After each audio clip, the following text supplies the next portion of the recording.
All right, gentlemen. Fighting terrorism demands the disruption of financial networks that fuel violence. In a significant move, the government of Finland has seized the assets of the factional leader of the proscribed indigenous people of Biafra, Ekpa, Simon Ekpa, over allegations of inciting violence in southeast Nigeria.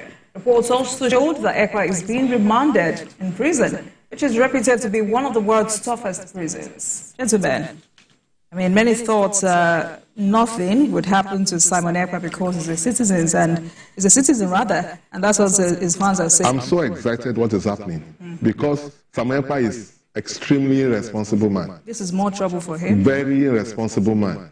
He sat down in his flat in Finland and he will be sending all manner of messages, creating all manners of problems. And then he deluded himself that he has formed a government in exile, and he kept doing things. And the reason for that was that he believed that, oh, I'm in Finland, there's nothing they can't touch me there. And it took a long time, but eventually we got there. Because what the states will have done is what they're doing now, to complain officially. Because there are enough evidences, because the guy usually do videos. He gives all instruction mostly through videos. So there are enough evidence to show that this guy is a terrorist. And he's doing a lot of things in the southeast. Even at the time, the officials of IPOP were saying that we are not with this guy. He's just on his own. And he went on this illusion that is the leader of so-called Biafra in exile. And he kept doing all manner of things. So now that the state has been able to convince, the Nigerian state has been able to convince the government of Finland and provided evidence, and he's now being tried for terrorism, that's the best news that we can get. So this is more trouble for Oh, trouble. He's on his way to jail. In fact, I pray that he should go to jail. All right. Adeoye, you know, his fans have described this latest action by the Finnish government as I want to get the right words, transnational repression against him. They said Finnish government betrayed their trust. I don't know what that means. Well, I don't think there was any prior alliance between the government of Finland and Ekpa, except that Simon Ekpa exploited the age-long history of Finland, which is one of the places where freedom of speech is guaranteed to his best. He exploited that freedom to his best advantage, but with consequences, because freedom of speech is not absolute. You know, there are limits all over the world. You know, to the extent that there are certain things you say that can be, you know, seen and really against the law of the land. So I think seizing his assets is a major step that will actually affect his morale, because without funding, there is no way Simon Ekpa will have been able to carry out, you know, the chain of activities, you know, maintain the chain of commands, you know, that are under him. So I think the Finnish government decided to, you know, to hold him, you know, in a very strategic area by taking over his assets. And I believe that this is not the end of the story, but I think it's a huge defeat for him and his group. We must also not forget that there are factions in IPOP.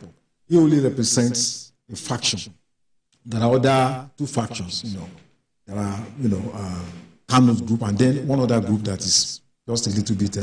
So I think that I also do not align with the strategy of Simon Ekpa. If you are talking about self-determination to fight for a people's right to political autonomy, it's a right guaranteed by United Nations, an African charter. But those charters emphasize the process that must be peaceful means of agitation. But when you begin to set messages across the world, fighting almost every ethnic group in the country apart from your own, and attacking people, instigating violence, asking people to go to police stations and seize both those police stations, I think it is not a good strategy. Even the ANC never adopted that kind of strategy, you know, openly at least. But, you know, he has portrayed himself as somebody who will be seen as a very violent man. And I think probably his problem is lack of experience in terms of struggle. You know, if you want to be a good leader, you must read about other struggles all over the world, in Cuba, in South Africa, and the methods that they have adopted. You know, because Mandela was the head of the ANC group that were fighting, even had organized training, but they did it covertly. To the extent that they were not making open statements and all that. And if you are fighting for self-determination, did you think that you are not going to relate with other ethnic groups in Nigeria in future, even if you have Biafra?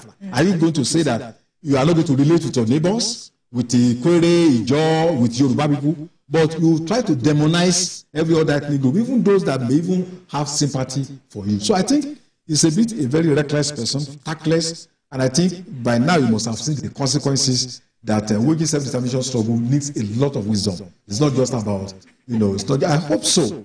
But by seizing his asset, I know that this thing will really affect him, But is there also a possibility that he manipulates his way out of prison? Because, I saw a report today where he allegedly told the Finnish government that he's just a content creator. And the issue of Prime Minister... That's a joke, because... It's not serious. That has to do with forming a government, a Biafran government in exile. That's not what I said is that there are evidences, because he used to do videos. There are videos where he has asked people, it was one of those that said people should stay at home. There are videos that he has said if people violate that order, they should be disciplined. There are videos where he asks people to attack policemen in the southeast region. There are a lot of videos where he preached violence. So that's why I said it took a long time for the government to do the needful. What you just needed to do is that because what he was working on was that, I'm here, there's nothing they can do. This is abroad. Nobody can come and... But if you say it took the federal government a long time to do the needful, do you think this is because the southeast governors have been quiet themselves? Yes, because when he was doing that, because of the violence, a lot of the governors in the southeast cannot really come out openly, because anybody that does not go along with what they want, they visit you with violence. And there's no place that they've killed policemen like Southeast. They kill them regularly. He instructs people to inflict violence on people. And that's what I said, that's evidence, because there are videos that are there. Finland will not, when Kanu was in England, you understand, they didn't agree that we should come and take him. They didn't extradite him to Nigeria, because they believe that as a citizen he has rights and all that. But in his own case, the federal government should now did what they should have done earlier, but by formally complaining to the Finnish government, showing evidences that this guy is a terrorist and is inciting violence in the southeast parts of Nigeria. It was on that basis that he was arrested. It was on that basis that his assets were seized. His assets were seized not because he declared the state of Biafra. You can declare anything that you want yourself, but his assets was seized because he was inciting violence in the southeast, and he has proven himself to be a terrorist. And normally, when you are a terrorist, part of the thing is that your assets will be because he was asking money from people. People used to contribute money to them. That is what he was using to do all those things. So his assets is perceived to be a proceed of crime. So he is detained in prison because they now see him as terrorist based on the fact that was adduced to and forwarded to the Finnish government. So what his defense is weak. He can say that, if I say that I formed Biafra, state of Biafra in exile, which he did, that I'm a content creator. I'm just trying to create content. Fine.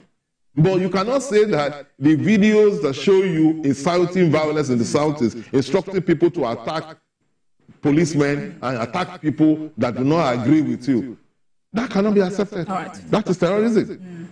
All right, gentlemen, let's go on a break. We'll come back. Let's go on a break, and when we come back, we will continue this conversation. Stay with us, everyone. Welcome back to Journalist Hangout on Sunday. I've been hanging out with Adewale Adeoye and Mayor Akinpelu. Gentlemen, let's move on with this conversation. One of the questions I asked earlier, the last time we talked about Simon Ekpa, is whether or not this arrest is capable of bringing peace to the southeast region. But in your observatory analysis, what you may have observed, has it? I think the arrest will, to some extent, stem the growth of violence. But the issue is, because we need to be very honest with ourselves, there is a major issue, which is Biafra. I choose to call it the national question. This is not the first time we've had this agitation. In fact, we fought a civil war for 30 months. MASOM was the first organization that reenacted this movement. And then, I think in 2010, we had Biafra's Zionist movement led by Benjamin Owuka, who a British Nigerian lawyer. In 2012, he declared Biafra on November 5. I can't forget. He declared Biafra. Then in 2014, I think March 7, he and about 100 people, they attacked the government house in Enugu. Then they also attacked broadcasting house. 100 of them were arrested. They were taken to court. Onwuka was detained. Later, they were released for want of evidence. It was after this group that APOP came. APOP organized rallies, and then they were attacked. So they claimed 150 people were killed. We don't know. Maybe not up to that. So you can say that from Ojukwu, we had MASOM. From there to Biafra Zionist movement. Then APOP, we had Kanu. When Kanu was no longer out, we have Ekpa.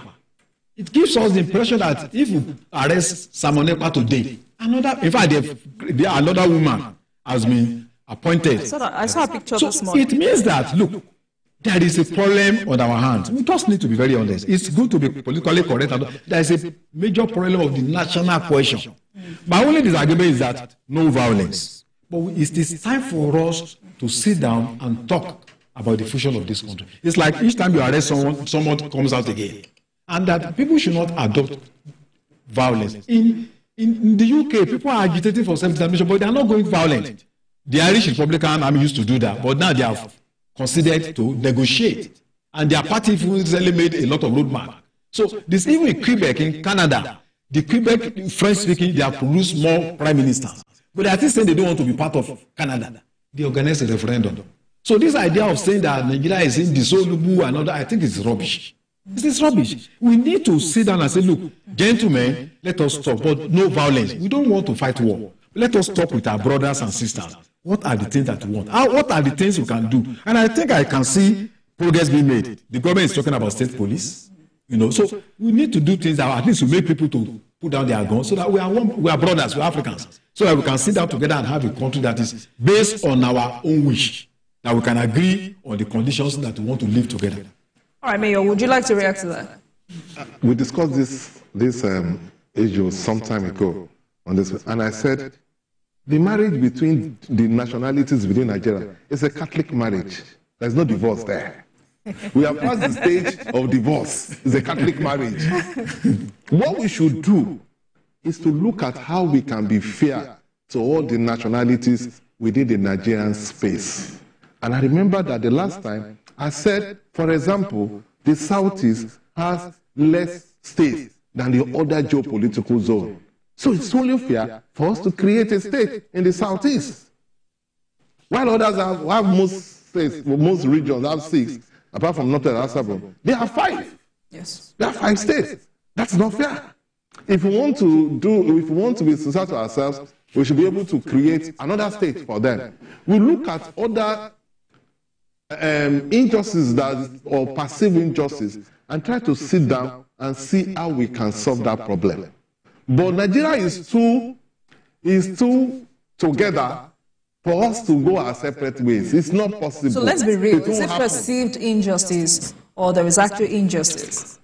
No, there are injustices. Everybody, because yes, every geopolitical zone can come with their own. You understand? But that is why we did all those national conference and all those things. So let us go back to the last national conference. The suggestions that were made in those national conference, let us try to execute those beautiful suggestions, because different ethnic nationalities came together under that conference and came up with their own grievances. And we can now see how we can ameliorate those grievances. But to say that in solving the national question, we allow people to go, how are we going to solve that problem? Because, for example, if the Igbo ethnic nationality wants to go, what will happen to the Yoruba ethnic nationality? What will happen to the Kanuri? What will happen to the Fulanis? You understand? You will just realize that we have a country that will become another Yugoslavia that will just be divided into several. We can't do that. We can't do that. Even the world will not allow us to divide and all that, because we have the population that nobody can take care of us. So we must learn to live together. Our marriage is a Catholic marriage. Nobody's going anywhere. Did you hear that? The United Nations is very clear on this, because the world fought First World War, Second World War, based on these issues of nationalism. It's like, no more war. The right to self-determination, Article 1 of the United Nations Charter. If people don't think that they want to be part of it, allow them, yes, but don't fight. So there are international laws and conventions, so many of them, that Nigeria cannot just overlook. All right. Thank you, gentlemen. Let's move on to our next story.